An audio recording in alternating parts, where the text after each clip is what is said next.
Thank you very much, Gary, and thank you for the opportunity of sharing with you in this process. I'm Kent Millard. I was pastor at St. Luke's United Methodist Church in Indianapolis, 6,500-member congregation for 18 years. Then I retired, and then I failed retirement. And for the last 4 years, I've been serving as president at United Theological Seminary in Dayton, Ohio. I've served as a delegate or reserve delegate to 6 different general conferences. And at each of those general conferences, we had debates over homosexuality. And they increasingly got more intense.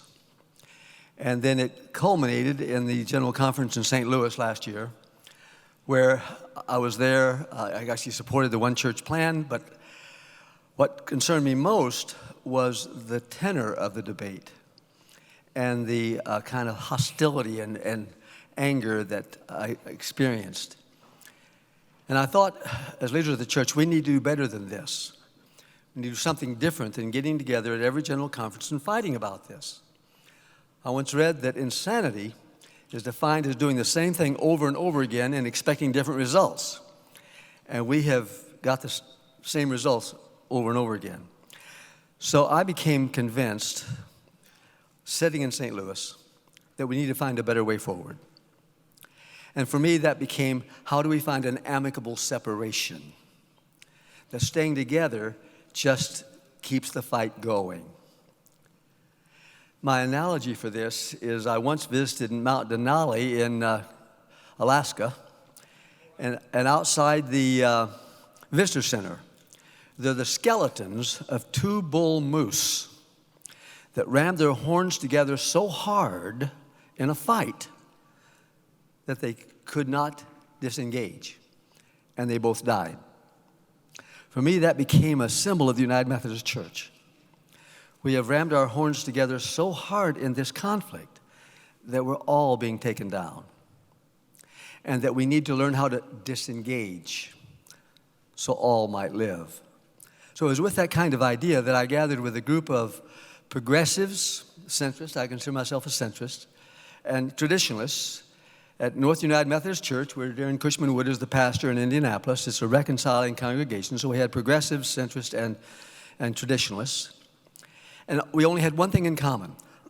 We agreed that we felt it was time to disengage, find some amicable separation. Now let me tell you, that first day was a very difficult meeting. We didn't know each other, we didn't trust each other. Everyone was sort of articulating their points of view, their talking points. No one was listening. And we didn't get anywhere. But my wife invited us all to come to dinner at our house that night. I still live in Indianapolis, but work in Dayton. And we decided at the dinner, you couldn't talk about the issue. Just get acquainted with each other. Just find out about each other's background. And the conversation was lively and wonderful.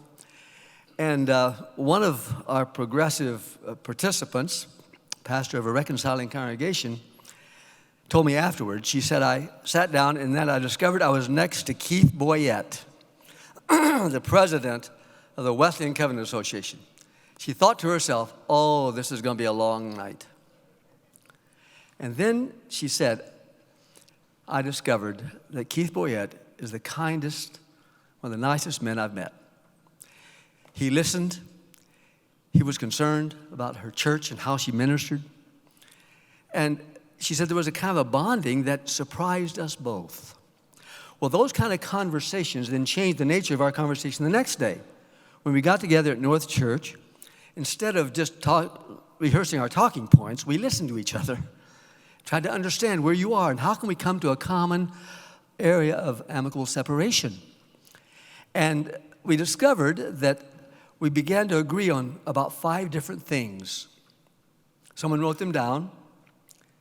We voted on them. They was unanimous on every one of the 5. And we were shocked because how far we were apart the previous day. So someone said, it's time for communion. So we went into the chapel at North Church, stood in a circle and served each other communion. And it felt like the Holy Spirit was there. There were tears because barriers had dropped. We saw each other as fellow followers of Jesus Christ, different opinions, but we had respect for each other. And so then we began to develop a plan, and I think there's a picture on the screen. No, it's not on the screen. Can you put the picture on the screen of the Indianapolis plan model? You'll see that shows a path that divides into 3 different paths. So that symbolized what our plan is about, that there be a path on the right for traditionalists. And that path, they would maintain the current book of discipline with the prohibitions about ordaining gay persons and doing weddings. A path in the center, which would represent the continuing United Methodist Church, which might well have something like the one church plan, where churches and conferences would decide themselves if they'll ordain gay persons and do weddings. A path on the left, which shows the progressive path, where the churches in that denomination, it would be expected that everybody in every church would be open to gay pastors and do gay weddings. We felt that would be the way of integrity to honor each of these 3 positions. So we put together the Indianapolis plan with that purpose in mind. Now, I need to add to you that since the protocol came out for reconciliation and grace of separation, we discovered it had many of the same elements that we talked about and did something that we were not able to get done. They were able to figure out the finances. We couldn't figure out how to do that. And the protocol did that. So we contacted all the members of our group that signed on the Indianapolis delegation, and we've all now agreed that we will work for the passage of the protocol because it seems to provide a better way forward in handling some of the issues that we could not handle ourselves. One of the things that we did have in our plan that is not included is a suggestion that as delegates, you might want to consider recommending we not elect bishops in July of 2020 because we don't know how it's going to shake out. It'll take a year for churches to decide if they're going to go traditional or remain with a denomination, and you don't know how many churches are going to be, where they're going to be, how you're going to organize conferences. So it might be well to delay election of bishops for a year until that happens, but that's just a suggestion. And then finally, I was very pleased with the scripture that has been chosen from Psalm 46, "Be still and know that I am God." But you know what? That's verse 10 of Psalm 46. Do you know what verse 9 says? God makes wars to cease to the end of the earth. Then be still and know that I am God. It occurred to me that maybe this is most appropriate, that God is helping us to make this war, this conflict, this 47-year debate to cease and find a positive way forward for everyone. I'd like to invite my good friend and colleague, Reverend Aaron Cushman-Wood, pastor at North United Methodist Church, to share some observations. Thanks, Ken. Well, thank you for having us here and the opportunity to share. I just want to cover with you briefly the outline of the plan. So as you're reading it, you have an orientation to what you're seeing. What was on the screen was the website where you can go there and you can look at the legislation itself, as well as what we call the basic provisions, which is an outline, a summary of the plan, and also a list of all of the authors of the plan as well. The first 7 points of the basic provision cover defining those 3 denominations. And by way of background, we see these as just, number one, a starting point, not a full-fledged view or vision of a denomination, but rather this would be the starting point that would differentiate them from one another. And then second, as part of our process, we allowed each group to define their own denomination. So traditionalists were in charge of defining what that traditionalist denomination would be, for example, and on and on. And finally, we were working from the principle that we should not legislate from the grave the future of these denominations. And so the relationship among these denominations is not in the plan, because that needs to be left for the future and how they form. So these are starting points. But what we envision would that there would be at least 2 or 3 denominations. The traditionalist branch would have its starting point of affirming, maintaining that traditional stance on issues of sexuality. The centrist branch would, for the sake of shorthand around here, would be a combination of the one church plan and the simple plan as it moved forward. And then the progressive branch would practice immediate full inclusion across the board, barring of discrimination, full practice of ordination and itinerancy for LGBTQIA pastors, and all their churches would practice same-sex weddings. Along with this, we also envision, and what's in the legislation is that there would be a continuation of the United Methodist Church, but that legal continuation would be through the centrist branch, that centrist denomination. And so that language is in there as well. The next sections and the basic provisions cover the voting process. And what deeply influenced us was a public comment phase that we went through.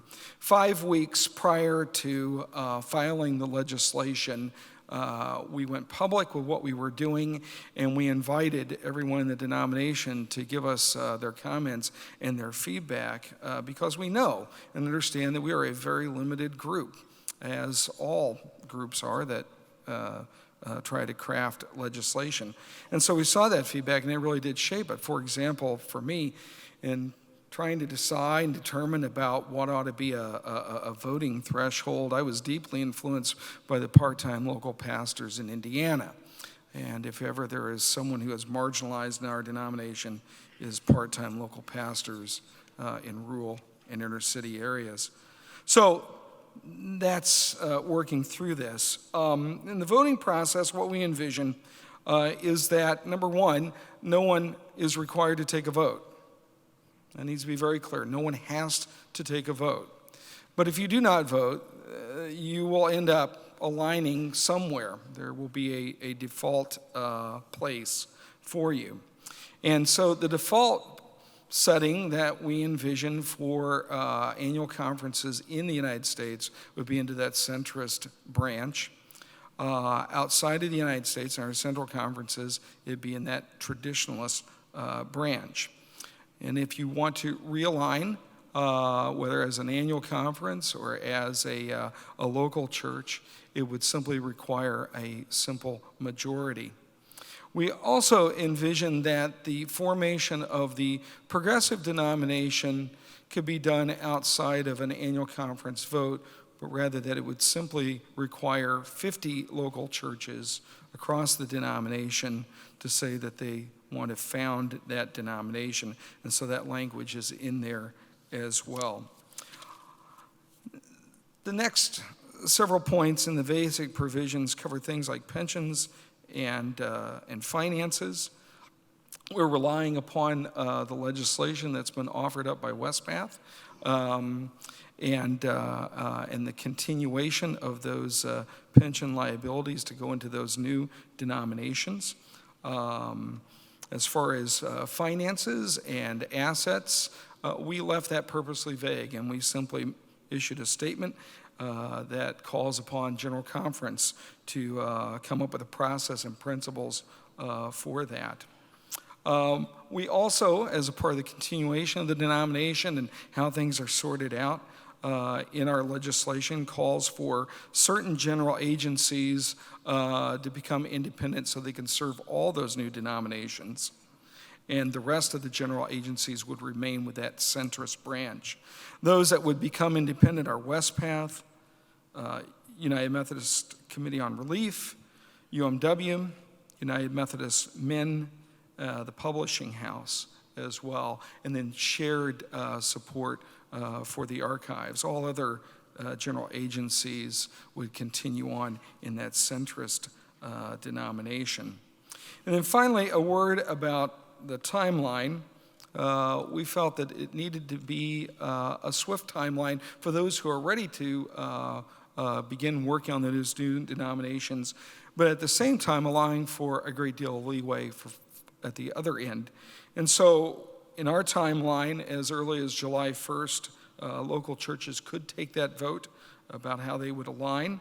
And August 1st, the formation of those new denominations could begin.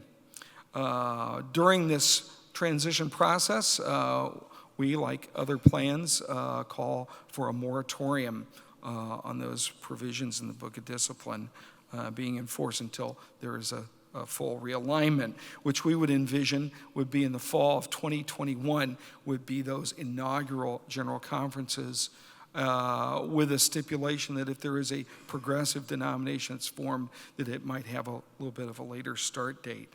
As Kent mentioned, postponing the election of bishops till 2022, and then a final closure date of 2028 for local churches to make that final decision. In closing, I would just say that we always saw our work as a work on behalf of the delegates and recognize fully that at the end of the day, it's the delegates that make this decision, and not any small group that meets in any back room or front room, in public or in secret, but rather we simply saw our work as providing you with good legislation that you can use to work from, to amend, and even if you reject it, at least it will be legislation that is understandable. Having been a General Conference delegate, I can tell you it's very frustrating to work with a poor piece of legislation.